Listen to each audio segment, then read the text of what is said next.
necessita, a gente vai e resgata. Estamos fazendo isso com o nosso aluno de uma maneira completamente inadequada. E sabe o que é pior? É que quem está sofrendo com isso somos nós, professores. O que nós estamos fazendo é tão errado, que nós estamos sofrendo com isso. Não é por acaso que nós temos hoje um exagerado número de professores ansiosos, estressados e depressivos. Nunca houve tanto professor com problemas psicológicos. Nunca.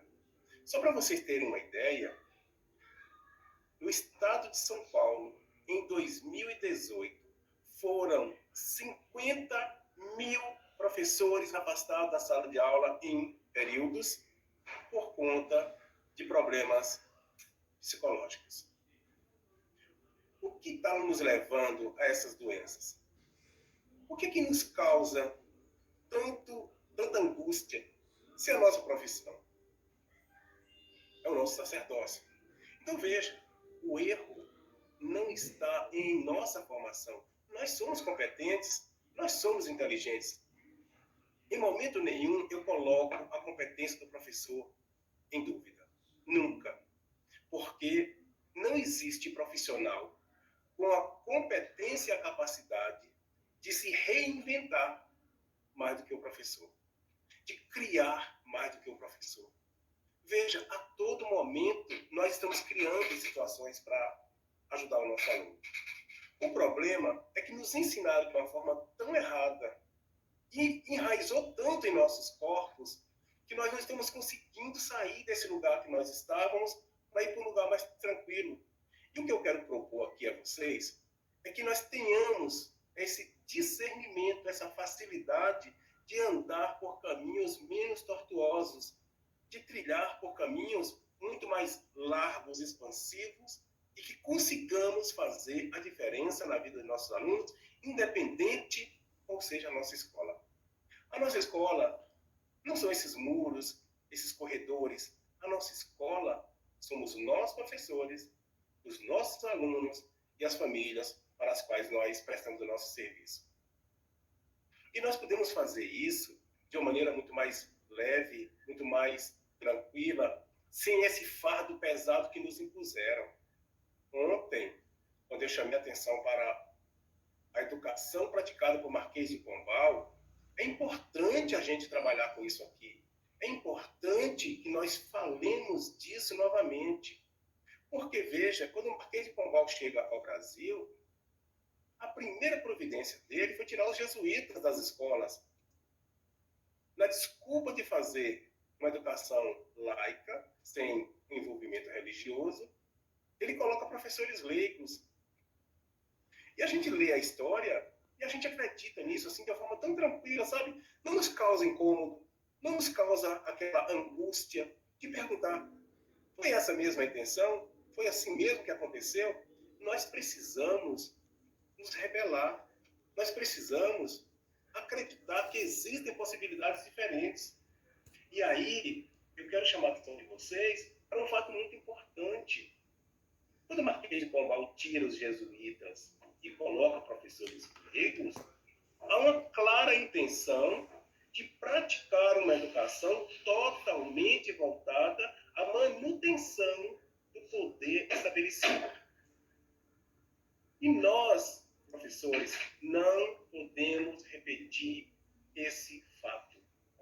Nós não estamos a serviço da elite, não, de jeito nenhum.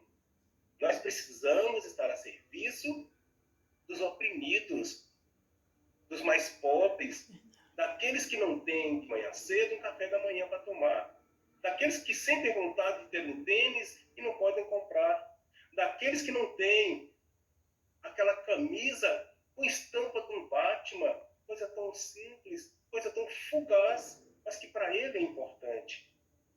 E sabe o que acontece? Nós estamos criando uma legião de revoltados que quer porque quer ter a camisa, ter o tênis, ter o café da manhã, e ele vai buscar onde está essa camisa, onde ela esteja. E aí ele vai partir para o roubo. Então, veja, nós temos a árdua missão de transformar essa realidade. O nosso serviço, ele é o melhor que pode existir. Nós trabalhamos com a escola pública. E trabalhar com escola pública não é para qualquer um. Não. Porque trabalhar em escola particular, eu vou repetir isso 200 vezes se for necessário, é fácil demais. Porque a escola particular, ela nos entrega o manual. Nós pegamos esse manual com aquelas crianças todas sentadinhas ali, com as barriguinhas cheias, com a certeza que o seu celular, se quebrar, vai ter um outro, que o teu tênis está ali em casa te esperando, que a tua cama está lá bonitona te esperando. Eles têm todas essas certezas. Mas os nossos alunos de escola pública, eles não sabem nem se vão almoçar. Quando chegar em casa, eu vou ter um almoço. Quando eu chegar em casa, eu vou ter o que comer. E muitas vezes é isso que passa pela cabeça deles enquanto nós estamos tentando explicar um assunto. Então, quando eu convido vocês a refletirem comigo, a conversarem sobre essas coisas, é para que nós possamos, de fato, fazer a diferença na vida dessas pessoas.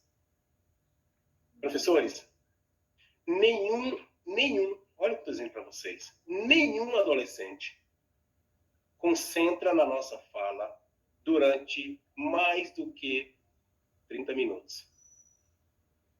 Máximo que eles fazem, a média, são 20 minutos de concentração. Você começa a falar, eles estão te ouvindo. Durante 20 minutos, a partir dos 20 minutos, eles já não te ouvem mais. Aí nós, professores, estamos trabalhando no ledo engano de que os nossos alunos estão nos ouvindo. Eles não estão nos ouvindo. Infelizmente, né, essa é uma triste realidade que a gente precisa falar, mas torna-se uma gostosa realidade, sabe por quê? Porque aí nós vamos sentir que há uma necessidade mesmo, uma necessidade preeminente de mudança. E essa mudança, ela parte da necessidade do aluno estar presente aqui e agora. Repare, vocês vão me ouvir. Eu tenho certeza que vocês vão me ouvir. E ao final da minha fala, vocês vão fazer perguntas das primeiras falas que eu fiz. Porque vocês conseguem concentrar 1 hora, 2 horas, 3 horas, por várias razões. Primeiro, que nós somos adultos. Segundo, que somos profissionais. E terceiro, porque nós estamos interessados no assunto. Ou para aprender, ou para criticar. Nós estamos interessados.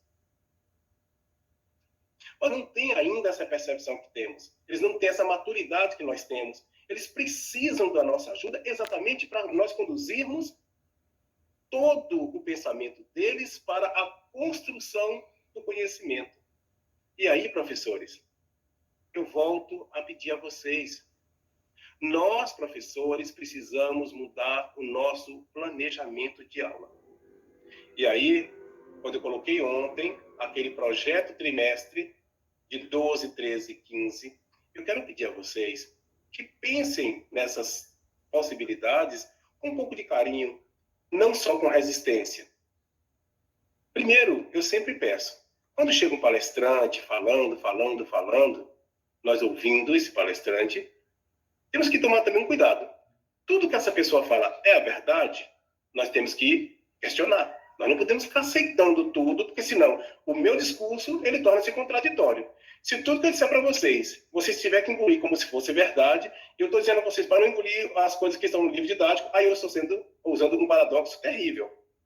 Vamos analisar, refletir, discutir, questionar, para que nós possamos chegar a denominadores comuns e percebermos onde de fato está a vantagem de uma mudança que nós já estamos acostumados, habituados a trabalhar de uma forma, e aí vem uma proposta diferente.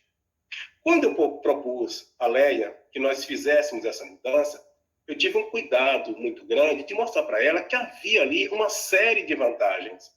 E as vantagens, ela não é para um ou para outro, ela é para todos. Qual é a vantagem para o professor?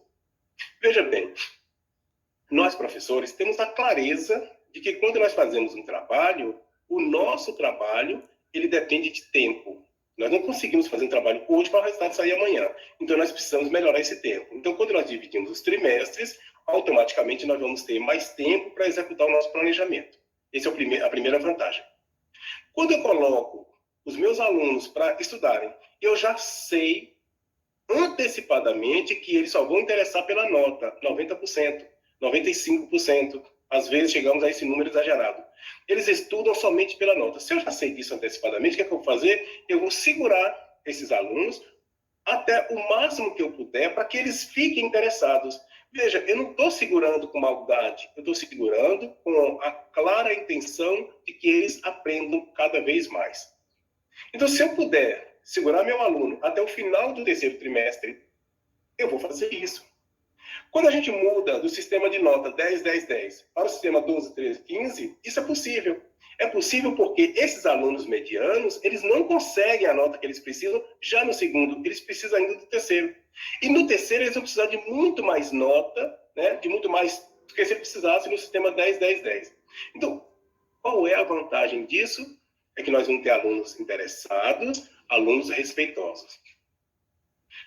E aí, vocês me perguntam, e o que tem a ver, professor, essa fala tua aqui, agora com a fala anterior? A fala anterior que eu estava mostrando para vocês, a questão desse tempo didático que nós precisamos ter na sala de aula, ele é pautado em cima da avaliação de aspecto qualitativo. Antes de a gente esmiuçar um pouco mais isso, eu gostaria de chamar a atenção para um fato. Em 1934, dá-se a morte de Vygotsky. Repare, nós estamos falando de Vygotsky, um dos maiores professores de todos os tempos, teóricos da educação, que morre aos 37 anos de idade. Muito novo, ele parte. Mas deixa para nós um legado importantíssimo, uma obra que nós, professores, temos a obrigação de ler para entender esses processos históricos que estão fazendo a diferença agora. Olha que interessante. Eu citei a data de 1934, logicamente a morte de Vygotsky. Já em 34, ele dizia... Oi. Alô? Né? Vygotsky morre em 34 e ele deixou um legado importantíssimo. Olha o que Vygotsky disse. O aluno consegue aprender mais quando ele pratica. Mas não é quando ele pratica sozinho, é quando ele pratica com o colega. E agora nós, professores, estamos aqui nos perguntando, professor, é possível fazer trabalho dupla em aula remota? Não só é possível, como é urgente, é necessário que façamos. E o que é que vocês podem fazer? Veja, eu estou seguindo aqui a teoria vygotskiana, que ele diz, o sócio-interacionismo é o caminho mais curto. O sócio-interacionismo é o caminho mais curto para fazer com que os nossos alunos aprendam definitivamente. Então, todos nós, professores, já sabemos quais são os nossos alunos que têm potencial. O que eu faço? Eu pego 2 alunos que eu sei que são fortes e peço para que eles façam uma dupla. Eu já sei que eles são fortes. Eu já conheço meus alunos. Então, eu coloco os meus alunos para fazerem um trabalho. Eu proponho a ele a leitura de um texto, eu proponho a eles a leitura de um livro, ou de um capítulo de um livro, ou análise de uma música, de um poema, de uma obra de arte, ou mesmo de um texto jornalístico, e peço para que eles discutam entre si e que me apresentem os argumentos e os contra-argumentos daquele texto ou daquela produção textual. Veja, eu estou trabalhando com meu aluno uma teoria vygotskiana, que é o sócio-interacionismo em tempo remoto. É possível, sim, fazer trabalhos no tempo remoto.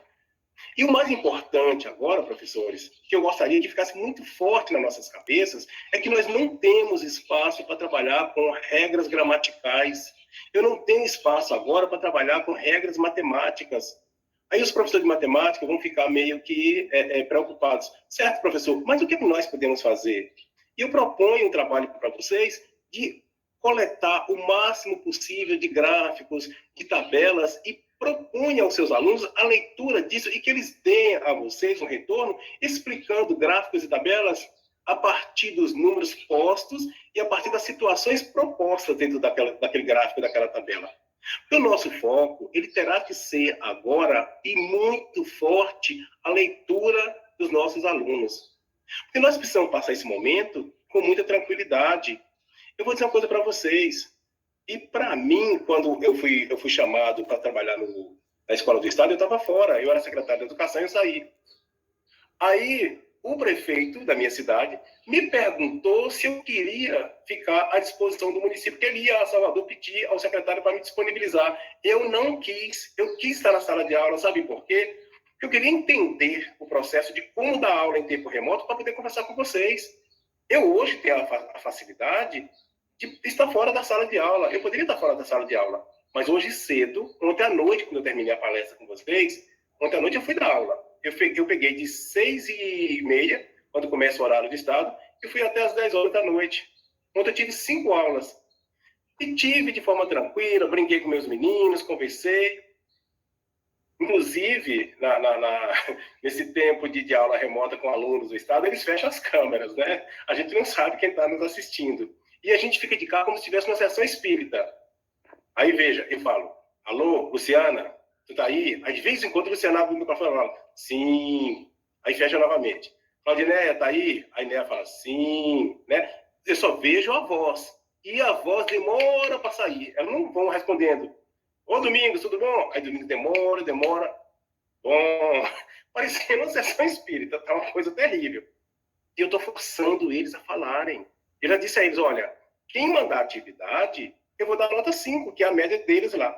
Mas quem falar aqui vai melhorar para 6, para 7, para 8, para 9, para 10. Já está quase todo mundo falando. Então, eu tive que inventar mecanismo para fazer os alunos falarem. Qual é o meu foco? O meu foco está sendo o tempo todo a leitura. Eu não estou pedindo eles para mandar atividade escrita, porque a atividade escrita, elas não resolvem o nosso problema de agora. Algumas atividades eu estou pedindo para fazer escrita. Mas eu peço eles para escreverem, mandem para mim a foto, eles mandam. Depois que eles mandam a foto, ele fala, agora você vai responder, abre seu microfone e responda. Aí eu, professor, eu tenho vergonha, eu falei, então manda um áudio para mim no meu privado, que eu vou ler, eu vou ouvir aqui ao vivo, para todo mundo ver. Aí ele manda, eu vou lá no meu privado, abro e ouço. E falo, olha, fulano está respondendo aqui, aí eu vou repetir na fala dele. Está acontecendo. Veja, está sendo fácil? Não, não está sendo fácil. Mas eu estou buscando esse contato com meus alunos exatamente para eu poder conversar com vocês. Aí alguém vai me fazer a pergunta que vai fazer. E os alunos que não têm celular? Infelizmente, esses aí eu estou exigindo apenas o trabalho escrito, porque, infelizmente, eles não têm o celular. Então, eu estou fazendo o máximo que eu posso com os que têm, e a maioria tem. Quando eles só têm um celular na casa para 3, 4, 5 alunos, eu peço que mande áudio, faça um áudio de 1 minuto, no máximo 2 minutos, mandem para mim. Eles estão fazendo isso. Mesmo aqueles mais pobres, que o celular é para 2, 3, 4 alunos. Então, veja, as coisas estão acontecendo. Mas por que está acontecendo?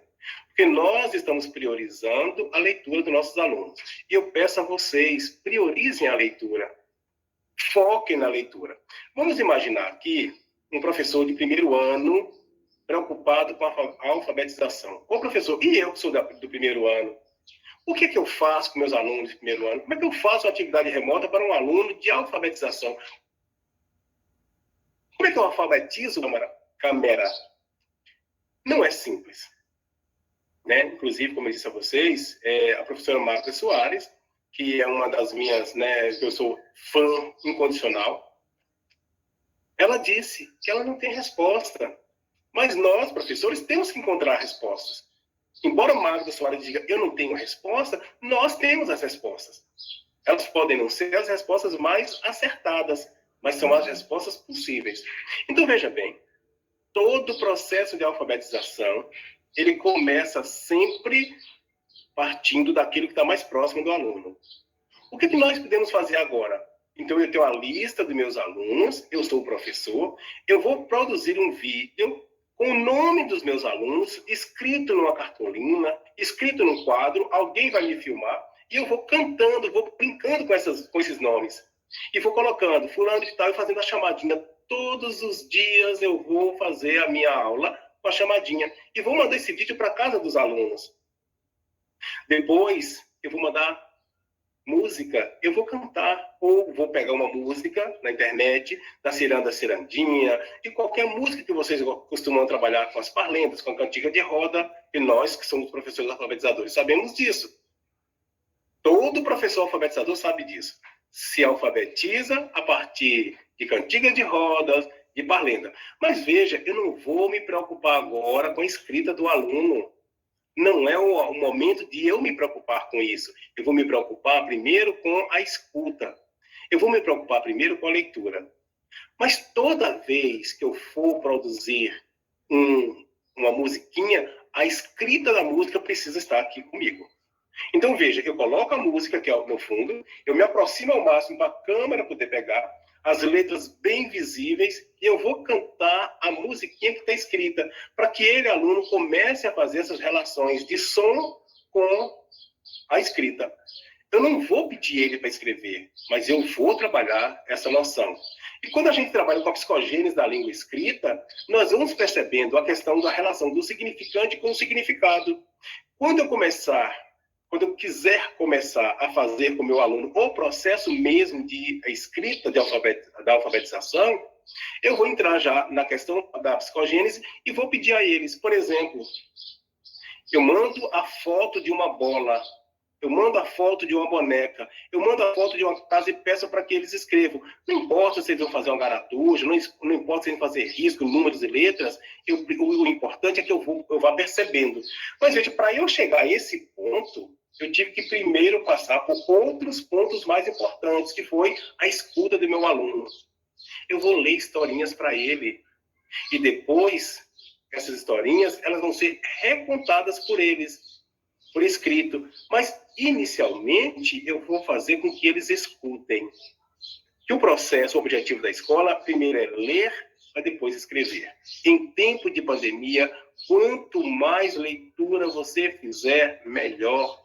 Quanto mais musiquinha você cantar, melhor. Quanto mais parlenda você puder recitar, ótimo.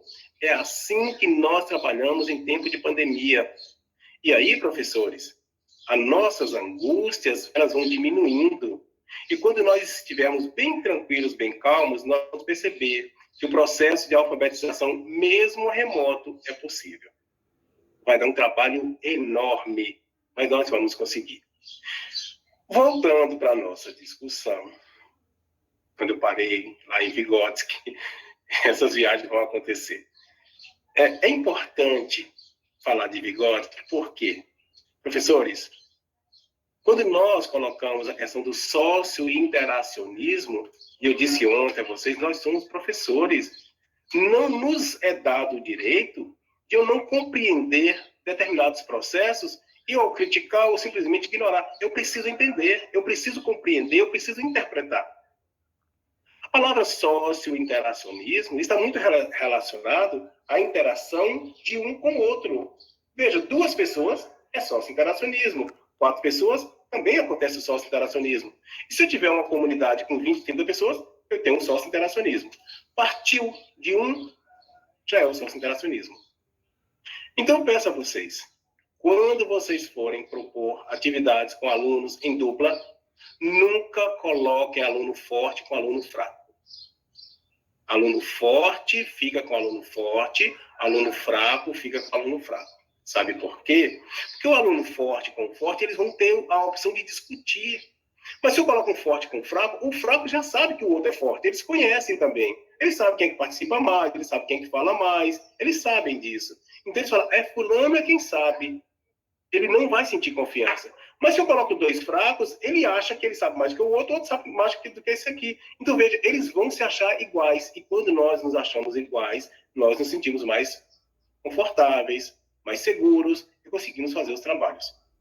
Então, é muito importante que nós, professores, tenhamos essas noções. Aí alguém pode pensar assim, professor, mas eu não posso colocar um aluno forte para ensinar um aluno fraco? Ótimo, que pergunta maravilhosa. Pode e deve, quando eu estiver fazendo trabalho de monitoria. Eu vou desenvolver um projeto, o meu projeto é de monitoria, todos os alunos vão saber disso, que um coleguinha vai ensinar ao outro porque ele sabe mais. Mas isso tem que ser claro, transparente. Não existe um trabalho dessa natureza por intencionalidade. Ele tem que ser por propósito. É diferente de intencionalidade e de propósito. Eu tenho a intenção de fazer, não. Eu tenho o meu propósito. O propósito é esse, fazer com que os alunos discutam entre si. Então, é sempre importante, quando nós estarmos, ou estivermos estabelecendo esses diálogos, que tenhamos essa clareza do que significa, de fato, esse trabalho sócio-interacionista. Meninos, meninas, Reparem, quando eu toco aqui no ponto da avaliação de aspecto quantitativo e falo de avaliação de aspecto qualitativo, é sempre importante eu dizer para vocês, o trabalho de avaliação no tempo de pandemia. Onéia, deixa eu ver a pandemia, a avaliação de aspecto quantitativo, ela vai existir sim. Né? Quando eu peço, por exemplo, ao aluno para fazer uma atividade e ele me manda, eu leio a atividade dele, automaticamente eu estou aqui trabalhando com a avaliação de aspecto quantitativo, estou olhando quantas questões ele acertou. Mas é importante que nós façamos agora, nesse momento, uma avaliação muito mais com aspecto qualitativo do que quantitativo. Ou seja, pedindo nossos alunos para produzirem sempre partindo do ponto de vista dele. E a nossa avaliação se dá através de relatório. E esses relatórios, eles não são difíceis de fazer. Eles são possíveis. E aí, quando eu estava conversando com a Janete, eu pedi licença a ela para eu conversar com vocês sobre a BNCC, o DCRB e o currículo municipal. Veja bem, nós temos aí 3 documentos importantíssimos. Eu costumo dizer aos professores que foi o melhor presente que nós já recebemos em toda a nossa vida, né? E olha que eu sou professor desde 84. Alguns de vocês estavam nascendo em 84. Eu já era professor nessa época. Nós recebemos esse documento maravilhoso, porque em 86, aliás, em 96, nós recebemos os PCNs.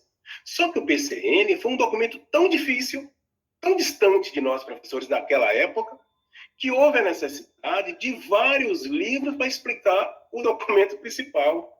Havia o PCN em ação, a oficina sobre PCN, o PCN na prática, foram vários e vários livros, cursos para explicar PCN. Agora não, agora ficou mais fácil. A BNCC é um documento norteador que nos dará certeza que nós estamos indo por um caminho fácil. E eu quero aqui ressaltar um ponto muito importante. Às vezes, os palestrantes falam assim, vocês podem pegar a BNCC, vocês podem pegar falando como se fosse uma coisa externa a nós. Não, não foi externa a nós. Eu quero lembrar vocês, todos vocês aí, os professores que são antes de 2010, que em 2010 nós tivemos aquela série de conferências municipais, regionais, estaduais e nacionais. Eu estou colocando nacionais, que foram 5, viu? Então, veja, quando nós fizemos aquela conferência municipal de educação aqui em Macaúbas, e eu tenho certeza que muitos participaram, naquela época nós já havíamos propostos quais eram os objetivos a serem trabalhados, quais eram os conteúdos a serem trabalhados, quais eram os objetos de conhecimento a serem trabalhados. Aqui, os municípios reuniram aqui, que era a sede da DIREC, e foi feita a conferência regional. Da conferência regional, saíram as propostas para a conferência estadual. Da conferência estadual, foram feitas 5 conferências nacionais, e dessas 5 conferências saiu a BNCC. Ou seja, é um documento nosso. A BNCC não foi feita por Michel Temer, apesar de ter sido lançado no governo dele, infelizmente. Né? Começou desde 2010, no governo do PT, mas foi culminado no ano de 2017, né? No dia 20 de dezembro de 2017. Então, veja, esquece política nessa hora. É um documento nosso. Fomos nós que fizemos. Tem defeitos? Tem. Como tudo tem defeito, né? Até a gente encontrar a perfeição, nós vamos demorar muito tempo. Mas o que é que eu quero chamar a atenção de vocês para isso? Eu vou dividir a minha tela, né? Vou ficar vendo poucas pessoas agora. Nessa divisão de tela, eu quero mostrar para vocês aqui as competências específicas da língua portuguesa. É o documento, eu peguei aqui o DCRB, porque está mais fácil para eu me orientar aqui dentro, viu? Mas no currículo de vocês também tem completamente as mesmas coisas, viu? Se vocês forem no documento de vocês no currículo municipal, vocês vão achar a mesma coisa. Veja, coincidentemente, foi uma questão de coincidência, a língua portuguesa tem 10 competências específicas. Por que eu digo que é a coincidência? Porque as competências gerais também são 10. E aí, nós, professores de português, vamos observar quais são as competências de língua portuguesa. Veja, compreender a língua como fenômeno cultural, histórico, social, apropriar-se da linguagem escrita, reconhecendo como forma de interação nos diferentes campos de atuação, ler, escutar e produzir textos orais escritos e multissemióticos, compreender o fenômeno da variação linguística, e aí é bom a gente daqui a pouco falar um pouquinho sobre Marcos Bagno, né, que é o preconceito linguístico. Vamos empregar as interações sociais, a variedade e o estilo de linguagem, e aí para professor de português isso é maravilhoso, quando trabalha com as figuras de linguagem, figuras de pensamento, né, e todas as demais figuras. Analisar informações, argumentos e opiniões manifestados em interações sociais, reconhecer o texto como lugar de manifestação e negociação de sentidos, selecionar textos e livros para leitura integral, envolver-se em prática de leitura literária e mobilizar a prática de cultura digital. Veja, eu li só o começo aí de cada competência. O que é interessante de a gente observar nesse momento? Todas as competências, elas não tratam especificamente de regras gramaticais. A regra gramatical, ela está implícita em todas. Principalmente quando a gente coloca aqui, ler, escutar e produzir, apropriar-se da linguagem escrita, empregar as interações. Em todo momento que eu vou falando, eu vou ter que trabalhar a gramática. E aí, gente, eu volto a lembrar de preconceito linguístico do nosso escritor Marcos Bagno, né? Eu digo Bagno porque foi ele mesmo que disse que o nome dele é História. Todos precisam produzir pelo menos um texto a cada trimestre. E o que é que esses professores podem corrigir nesses textos produzidos pelos alunos? Podemos produzir a questão da ortografia, da grafia, da acentuação, da pontuação. Nós podemos ajudar o nosso aluno a crescer. E aqui eu quero citar um exemplo muito preocupante. É muito comum eu chegar às escolas, encontrar nas salas de aula cartazes pela parede. Isso é normal. O que não é normal, mas que acontece com muita frequência, a quantidade de cartazes com erros ortográficos. Gente, isso é um absurdo. Não se admite que professores deixem alunos colocar na parede cartazes com erros ortográficos. Aí eu pergunto à diretora da escola, eu pergunto à coordenadora pedagógica, a serviço de quem vocês estão? Qual é o objetivo dessa escola? Qual é a missão de vocês? É formar o que mesmo? Um cidadão crítico e participativo, mas que coloca na parede da escola um erro ortográfico de uma atividade que foi orientada, acompanhada, avaliada pelo professor, e esse cartaz vai para a parede. O professor que faz isso, ele desrespeita a escola, ele desrespeita o aluno, desrespeita a si mesmo, e ele mostra simplesmente que a educação pode ser feita de qualquer jeito. É importante que os colegas não aceitem. Quando eu entro, por exemplo, eu entro numa escola, seja de quem for, em que cidade for, que eu vejo um cartaz com erro ortográfico na parede, a primeira coisa que eu faço é chamar a diretora da escola e perguntar por que aquele cartaz está ali. Talvez tenha um propósito, né? Eu coloquei aqui ortográfico para que as pessoas chegassem e criticassem. Talvez seja para isso. Ou para ver se os alunos percebem que ele tem ortográfico e começam a riscar o cartaz. Talvez seja para isso. Então, como eu não sei se o propósito é esse, eu pergunto. Mas, quando o professor faz isso, ele expõe a escola, ele expõe os colegas, ele expõe o município. Então, é muito importante que nós tenhamos já desde o começo, né, do nosso trabalho, todas essas preocupações. Então, professores, é muito importante, é interessante que tenhamos essa noção. O nosso trabalho docente, ele não é simplesmente o de ensinar as regras da nossa disciplina. Por exemplo, um professor de geografia vai ensinar o que são coordenadas geográficas. E as coordenadas geográficas dividem por graus, a cada grau representa tantas horas, essas horas têm uma diferença de acordo com como o sol nasce. Então, veja, eu ensino todas aquelas regras. Tudo bem, mas qual a importância social disso? Qual a importância prática disso? Como os meus alunos vão internalizar? Quando eles vão usar isso na sua vida prática?